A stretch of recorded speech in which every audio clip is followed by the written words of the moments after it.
It's a new season of Zenless Zone Zero's Deadly Assault, and we're here to find out if this season can be beaten with level 50 agents. Normally, agents can reach level 60, making rewards feel almost too easy to unlock. So instead, we're upping up the ante with this modified rule set. I'll only use agents capped at level 50, which includes their W engines and the team's Bamboo. That means their core skills are limited to rank D, and their active skills are stuck at a base level of 9. To keep things fair and accessible for everyone watching, I'll use no more than one limited W engine per team. Not only that, but I'll also restrict my limited agent's Mindscape Cinema to 0.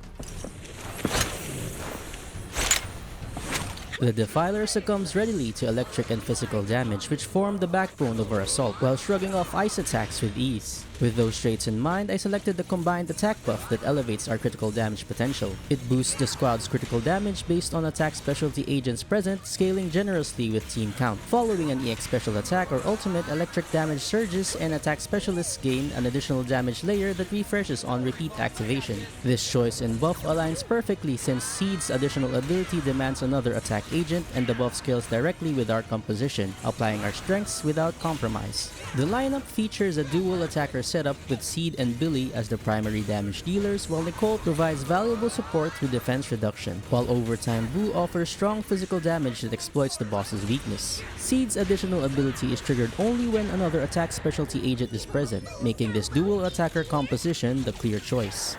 The combined attack buff scales with the number of attack agents on the team, maximizing Seed's overall damage potential. Understanding the Defiler's patterns is crucial, and they unfold in timed phases that reward preparation. As the first minute closes, its tsunami attack offers a breather for energy regen. Thus, I decide to stun before that happens, unleashing ultimates to deplete resources fully, ensuring minimal overflow during that window. Within the opening minute, baiting and parrying the Wave Blade attack spikes Day's build-up, paving the way for the initial stun. Post-tsunami attack, focus shifts to shattering the miasmic shield, which replenishes team energy upon destruction. At the 2-minute mark, the boss summons shield soldiers, leading to impairment that surges Days for another stun opportunity. Managing Seed's lengthy ultimate animation proves key. As Days nears max, I deploy Nicole's EX skill before immediately swapping to Seed for her ultimate. I then cycle through Billy's rotation during the chain attack sequence, optimizing every second with minimal waste. With only one limited agent and no limited W agents, this team composition is relatively inexpensive to build. Despite its low cost, it still performs well and offers plenty of room for optimization and future upgrades. I'll let the rest of the fight play out so you can see how I managed to secure a 3-star clear despite the self-imposed restrictions. Once it's over, I'll go over the team's gear setup in more detail.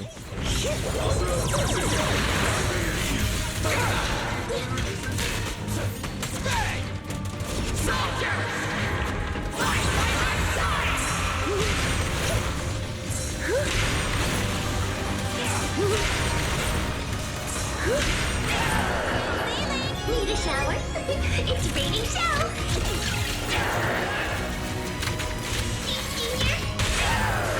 Let's clear him out! I'll eat!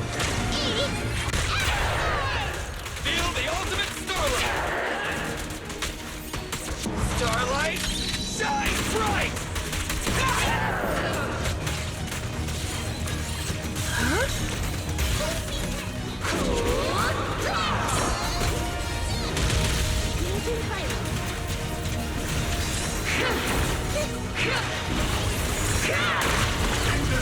Sustain fire!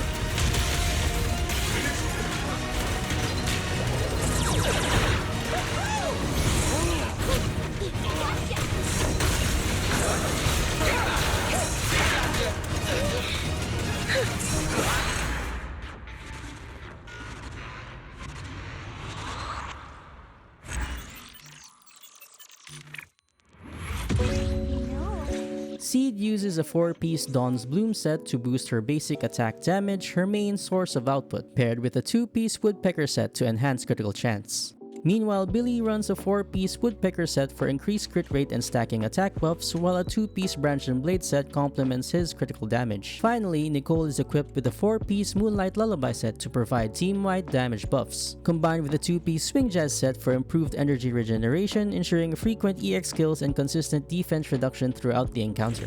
One boss down, 2 to go. Let's shift gears and dive into the next encounter. The Miasma Priest crumbles under ether damage, making that our primary vector for our team composition. Yet it repels ice assaults effortlessly, so you won't see me fielding an ice agent this time around. Consequently, I chose the Pinnacle buff, which empowers Rupture specialty agents with heightened sheer damage and accelerated Miasma Shield erosion.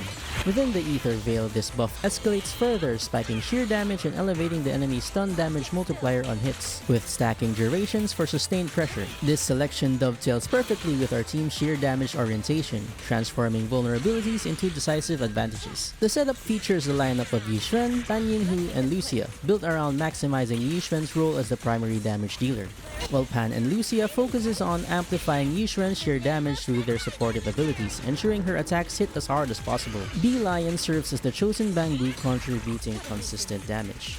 Engaging the Miasma Priest demands nuance, especially in this grueling variant where Yixuan and Lucia operate at agent level 35 without signature W engines, a stark contrast to my typical level 50 setups. However, the Pinnacle buff provides just enough compensation to make up for that restriction. As phases shift, the boss ramps up anomaly build-up resistance and critical damage taken, stacking twice until the Miasmic Shield shatters, which is why a critical damage focused team outshines anomaly alternatives here. Moreover, prioritizing agents first and defensive assists over evasive ones shift performance points to autopilot, aided by the boss's trait that refunds assist points on certain parries. My initial strategy for the first minute of this encounter is to trigger a stun opportunity before it enters its Miasmic Shield state. Once the boss activates this shield, it becomes immune to stuns, making it crucial to daze it beforehand. By doing so, I can manage my resources more efficiently and save time, as any daze build-up before the shield phase would otherwise be wasted. Since I'm not using an impact specialty agent, the Miasma Priest daze meter fills up more slowly than usual. To make up for that fact, I take up a more aggressive approach with ultimate usage to accelerate the daze build-up. However, I also make sure that Yixuan's secondary ultimate is ready the moment the boss becomes stunned, allowing me to capitalize fully on the brief damage window. After the initial stun and the subsequent breaking of the Miasmic Shield, I proceed with the fight as usual. By this point, the most critical part of the encounter has already passed, as the early phase largely determines the success of the run. With the hard part handled, maintaining steady damage and proper rotation becomes the main focus for a smooth finish. In terms of accessibility, this composition shines as a low investment powerhouse, featuring 2 limited agents alongside a solid A rank mainstay and 0 limited W engines. I'd rate it highly for budget-conscious players, exceptionally approachable for free-to-play or light spenders, while its under-leveled state and non-signature gear leave vast potential for optimization in your own clears. I'll let the remainder of this encounter run so you can see how the team pulls off a 3-star clear under these limitations. After the fight, we'll break down their gear choices and optimizations. Let's make this quick. Breaking through!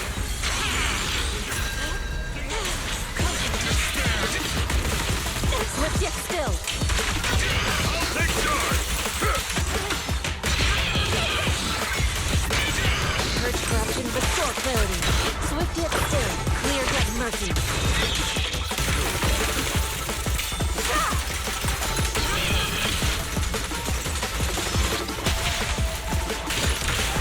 The time is right! Break up the heat!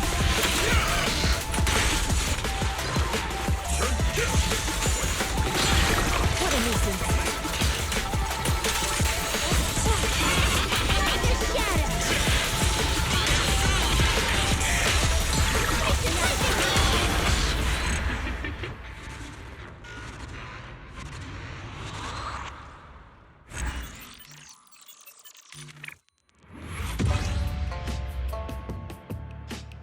How about a little late-night adventure? I promise you'll love it. Lucia equips a 4-piece Moonlight Lullaby for energy regen and damage amplification alongside a 2-piece Yingque Tails, boosting HP to increase her buff potency.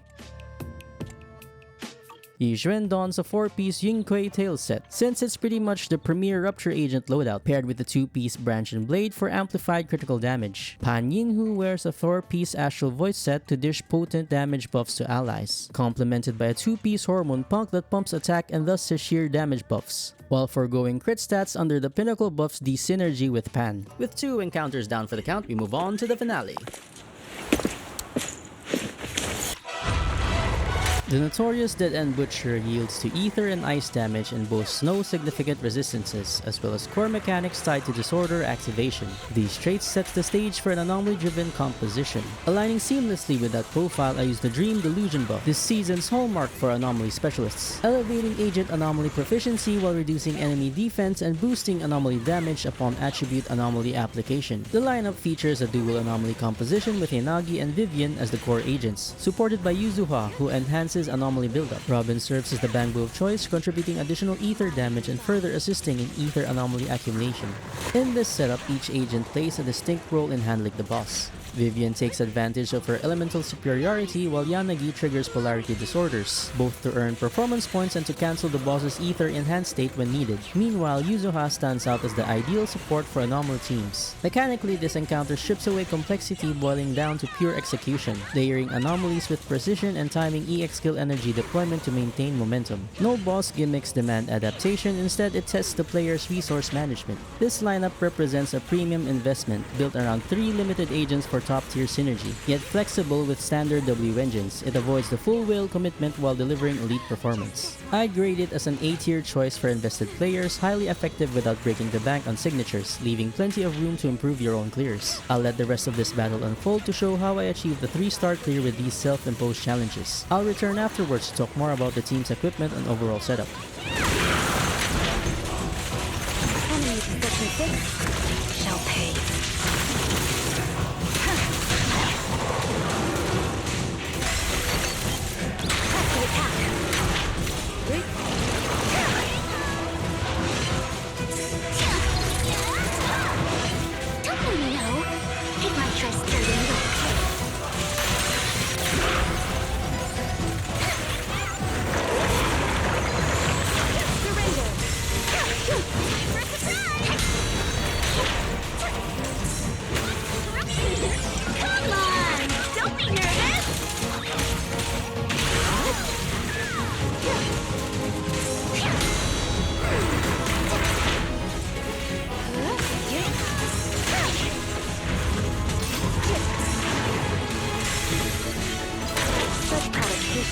Don't go unanswered.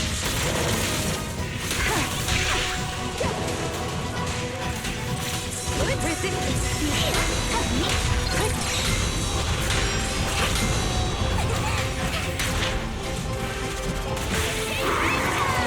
pursuit.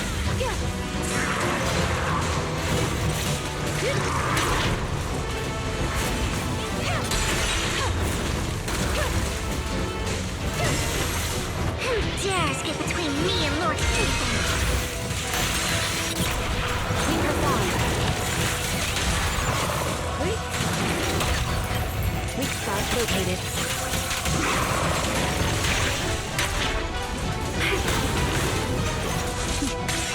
Mind and body.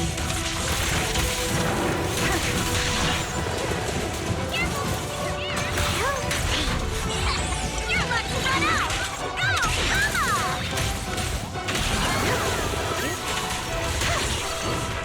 Leave it to me. With another successful clear, it looks like HP inflation has not caught up to us yet, and this season can still be beaten with level 50 agents. Where are we going? There's no class today.